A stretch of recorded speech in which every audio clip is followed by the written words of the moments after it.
Hi, this is Miss Narca again. In the previous video, we just had a short introduction about what thermochemistry was, and we know that this is a branch of chemistry that deals with the study of the energy changes that accompanies any changes of matter. And as for this video, we're going to focus on the chemical changes or the chemical reactions that happen in matter, and then we're going to look at potential energy changes as a chemical reaction progresses.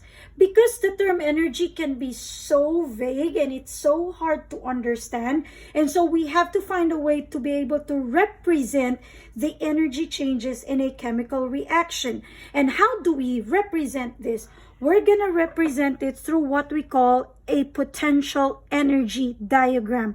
So the diagram will show us what's going on with our reactants as they undergo chemical change to become products. And so in this video, we're going to look at interpreting our potential energy diagrams. However, I need us to have the foundation concepts before we're gonna look at a real diagram. So on the screen, you will see 6 significant concept words that you need to understand, because again, these words will be repeatedly used up as we discuss more of the potential energy diagram. So these 6 words are potential energy, or the other technical term of that is enthalpy. And potential energy or enthalpy is represented by a capital letter H. So the moment you see H, it means the potential energy or the enthalpy of either the product or the reactant in a chemical reaction. So simply stated, your enthalpy or potential energy is just really whatever is contained in your system so that your system is able to undergo that chemical change. And so it's like the capacity to be able to do the chemical change that it has to undergo. And the unit that's usually used to quantify enthalpy or potential energy is in joule. And joule is symbolized by capital letter J. So later on, you're going to see numbers and it has a J after it. So that represents the unit of your potential energy or enthalpy. And because the enthalpy itself is hard to measure, it's impossible to measure, instead of focusing just on enthalpy, we're gonna calculate or determine the change in enthalpy of a chemical reaction in the diagram. So change is represented by a symbol delta. So that's a small triangle. When you see a delta H, it means change in enthalpy. So basically, a change means it's the difference between one state and another. And to usually get the change in enthalpy, we usually subtract the final state minus the initial state.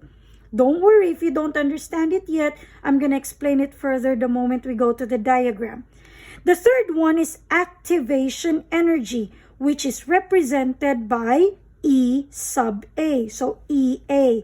Activation energy is the minimum amount of energy required in order to be able to cause a chemical reaction to take place. And the source of activation energy is typically the heat. And to be able to get the activation energy in the chemical reaction, you need to get the difference of the energy of the reactants and the activated complex, or also known as the transition state.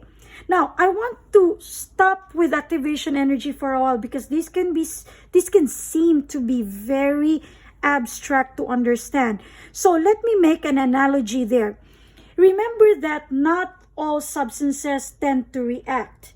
And there are certain conditions that we have to meet in order for a chemical reaction to really be possible.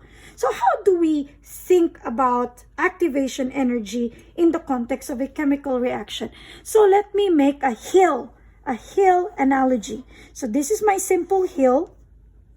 And the challenge is you have a boulder and you need to push or roll the boulder up into the hill so that the boulder will be able to overcome the tip of the hill, and the moment the boulder reaches the tip, you know that you don't have to keep on pushing it the moment it reaches the tip, because it will just be pulled down by gravity and it will roll over the moment it reaches the other side. So in the context of chemical reaction, before the start of a chemical reaction, there should be sufficient energy to be able to push the boulder up, to roll the boulder up. And this is in the context of the chemical reactants here on this side should have sufficient energy for the effective collision to take place. When we say effective collision, these are the interaction of the molecules and the atoms so that they will reach a proper orientation. And the proper orientation is basically a successful orientation of the reactant so that the bond breaking will take place. What is bond breaking? It means that you need to break or destroy the old chemical bonds between the reactants so that the atoms can free up to be able to mingle with another atoms so that new chemical bonds will form. And once these three things are happening, the boulder tends to still continue to move up until it reaches the tip. And this tip is what we call the activated complex. And the activated complex is also known as transition state. So let me put that there. So we call that the transition state. And this is the target of any chemical reaction. The reactants have to interact and keep on colliding in order for them to be able to reach the activated complex. So basically, the moment it reaches the tip, there's a certain amount of energy there that is the minimum energy requirement so that this thing will reach the activated complex. And that minimum energy is what we call your activation energy, or the EA, E sub A. So that's your activation energy.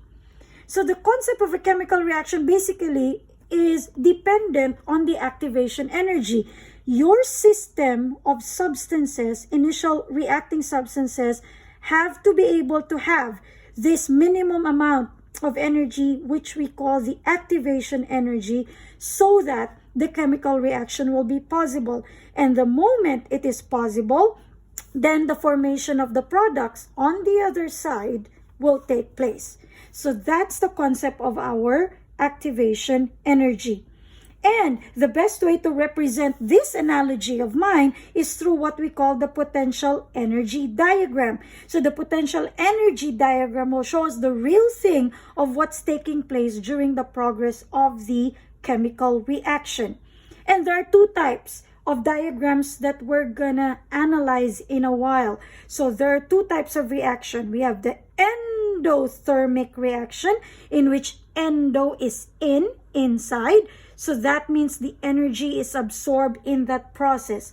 And when the energy is absorbed, we will expect that our change in enthalpy of the system will be always positive. It's a positive value because the energy is absorbed by the system.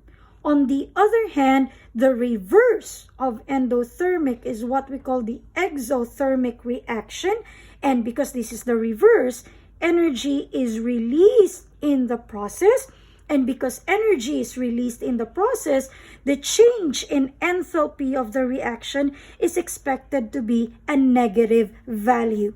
So please bear those significant foundation concepts in mind, because in the next video, you're gonna learn entirely how to analyze potential energy diagram.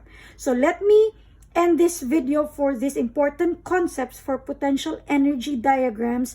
Do not forget to take notes of all these important concepts. Write them down in your notebook so that you will remember them, and repeatedly read them through so that it will be easy for you to understand the next concepts to follow. Thank you.